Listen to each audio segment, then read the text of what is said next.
When the Abrams tanks arrived in Ukraine, they instantly became the #1 target, with Russian forces offering millions of rubles as a bounty for their destruction. But can Ukrainian tank crews fully trust the one ally they rely on the most in battle? We have no aviation and artillery. We have only tanks. The Russian hunt for Western tanks is creating massive problems for Ukraine's tank units. On top of that, a chronic shortage of artillery shells is forcing Ukrainian brigades to fight closer to enemy positions, dramatically increasing the already high risks for their tank crews. What does such a perilous battle look like? Let's hear from a Ukrainian Abrams tanker himself. We've been hit a lot recently. A couple of weeks ago, for instance, during one combat sortie, we had 10 to 15 hits in a single day. The feeling is like, I don't know, somebody put a bucket over your head and started hitting it with a bat. But the bucket is much bigger, and the noise is way louder. This soldier was lucky, unlike the crews of the 47th Mechanized Brigade, who were the first to fight in the Abrams tanks delivered by the US. What happened to Ukrainian 1st Abrams tanks? At the beginning of the year, the 47th Mechanized Brigade became the only unit in the Ukrainian army equipped with the new American tanks. Before the Abrams arrived, the brigade had been using a few Leopard 2A6 tanks that had survived intense battles, but there simply weren't enough of them. The newly delivered American machines were sent straight to the front, operating in Avdiivka, a region that had become a focal point of Russian offensive in late fall of 2023. The M1 tanks were thrust into the thick of battle, helping the 47th Brigade and neighboring units halt the Russian advance. But the cost of this success was high. Ukraine lost its first 3 Abrams tanks. The first tank was struck by an FPV drone that hit the ammunition compartment, causing a fire. The next 2 were disabled by guided anti-tank missiles. Yet, in both cases, the 60-ton American machines held up against the attacks. Although damaged, they remained intact, saving the lives of the Ukrainian soldiers inside. Today, Ukrainian Abrams tanks face numerous threats, as their crews explain. We've been hit by Lancet drones, mines, and FPV drones.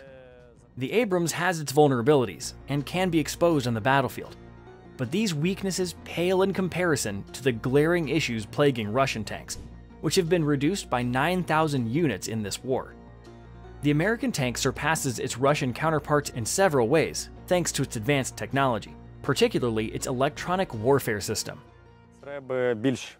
Our electronic warfare systems are more effective than these, let's say, and they also offer enhanced crew protection compared to fighting without EW systems. If you agree with this tanker, hit the like button. But a good electronic warfare system is far from the only advantage Abrams tanks have over their Russian rivals. These tanks have their own superpower, as one Ukrainian tanker eagerly shared. Its main advantage is its accuracy. It has excellent stabilization and surprising maneuverability despite its heavy weight. Ukrainian tank crews have another ace up their sleeves to surprise the Russians: the ammunition provided by the US along with the Abrams tanks. What's more, the Abrams has proven to be surprisingly easy to learn for Ukrainian tank crews, who've spent their careers on Soviet-era T-Series tanks. A member of the 47th Mechanized Brigade confirms. It's an automatic gearbox. We trained on it in Germany, at a NATO training ground. It's as easy as a scooter. Driving it is as simple as a scooter? Yes.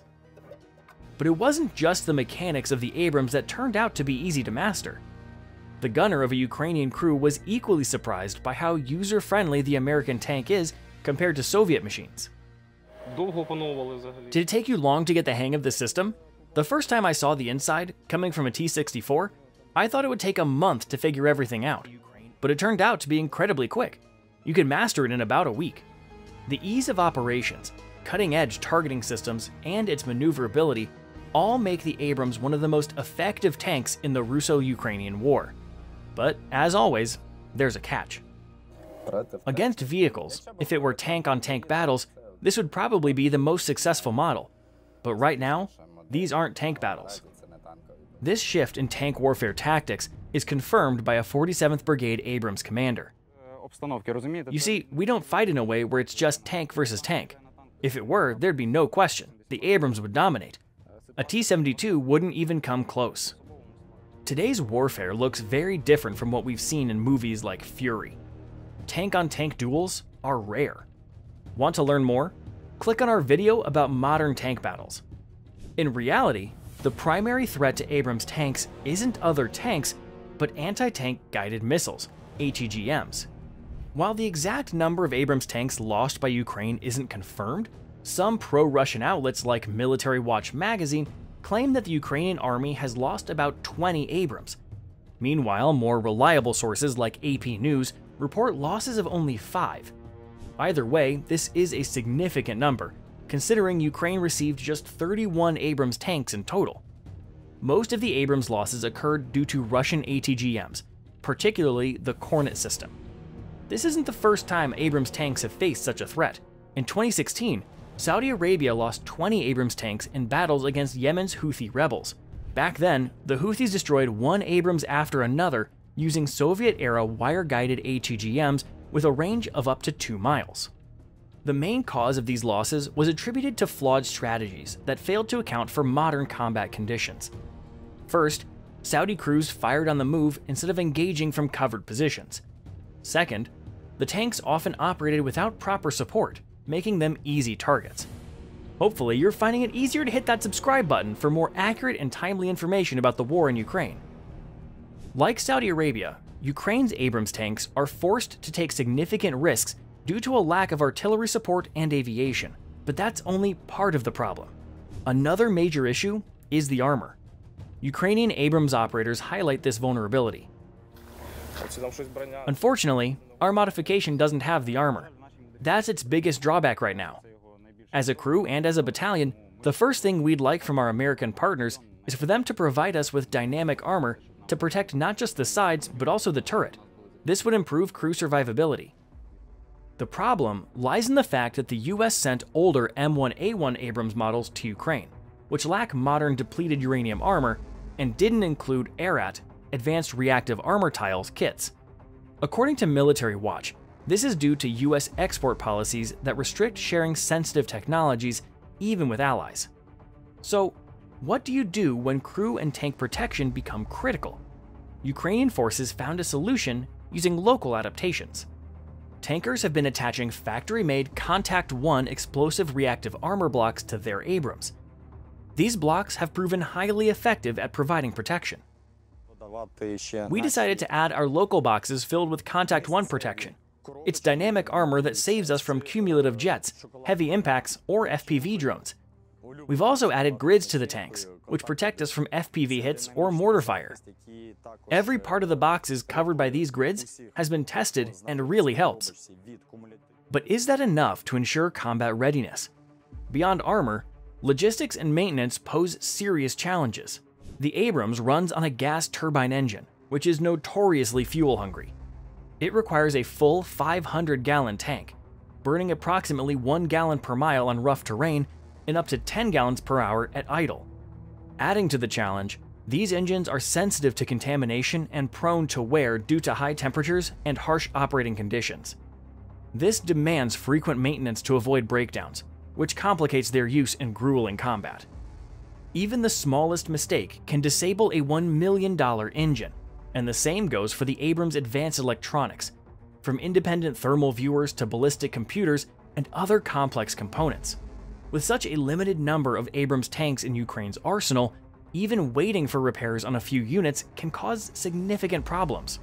Ultimately, the Abrams' biggest issue is its quantity. Despite thousands of these tanks in service worldwide, Ukraine received only 31 units. However, on October 17th, reports surfaced that Australia plans to send 49 of its Abrams tanks, purchased from the US in 2006. While this number won't turn the tide of the war, every additional tank gives Ukrainian soldiers a better chance on the battlefield.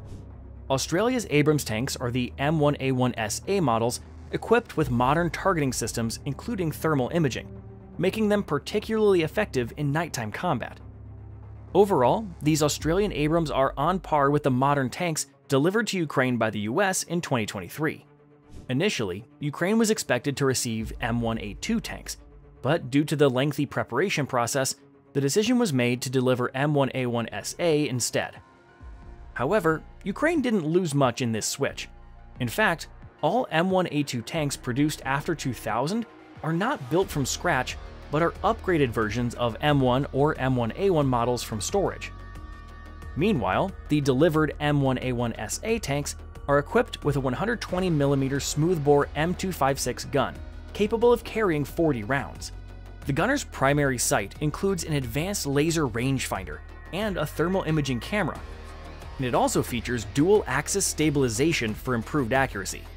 While it's too early to discuss building a large fleet of Western-manufactured tanks in Ukraine's arsenal, the country is gradually acquiring modern combat vehicles that complement its stockpile of Soviet-era models. Which tanks do you think would be the most effective for Ukraine's defenders? Share your thoughts in the comments below.